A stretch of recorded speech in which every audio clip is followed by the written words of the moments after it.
زندگی کا حال یہ ہے کہ آنکھیں گناہ کرتی کرتی تھک نہیں رہی،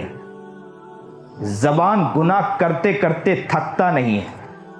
کان گناہ کرتے کرتے بے شرم بن چکا ہے، اور زبان کا حال تو یہ ہے کہ لوگوں کی عزت کی دھجیاں اڑاتے اڑاتے بے شرم بن چکا ہے۔ بدن کا ایک ایک عضو ہمارا گندا، پیارا رب تیرا کتنا احسان، اتنے گندے پتلے کو مسجد میں لا کر بٹھا دیا۔ واہ رے رب تیرا شکر ہے، ورنہ اتنے نکمے کو مسجد میں لا کر بٹھانا یہ کوئی آسان نہیں تھا۔ اللہ چاہتا تو فرشتے کو باہر کھڑا کر دیتا اور کہتا کہ یہ بدبخت اور بدماش آ رہا ہے، اسے مسجد میں آنے کی توفیق نہ دینا، ڈنڈے لگاؤ اور مسجد سے باہر نکالو۔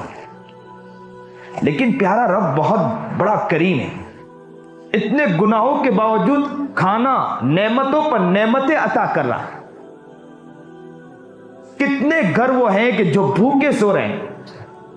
واہ رے رب تیرا کتنا احسان۔ میں کبھی کبھی کہا کرتا ہوں یہ آنکھیں دیکھتی ہے اللہ کا احسان، یہ ہاتھ اٹھتے ہیں، ہاتھ اٹھنے میں بھی اتنا بڑا احسان کہ یہ ہم لوگ اگر کھانے کا لقمہ اٹھاتے ہیں نا، اللہ چاہے تو اگر وہ شل کر دیتا، یوں کھانے کا لقمہ اٹھایا، وہیں دھڑام دینے یہ ہاتھ گرتا اور وہیں کے وہیں رہ جاتے، کچھ نہیں کر پاتے۔ یہ بہت بڑا کریم رب ہے،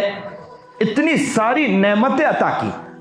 لیکن ہم ہیں کہ اس زندگی کے بارے میں غور و فکر نہیں کر رہے ہیں، زندگی کے گاڑی کے بارے میں سوچ نہیں رہے ہیں کہ ہماری زندگی کہاں جا رہی،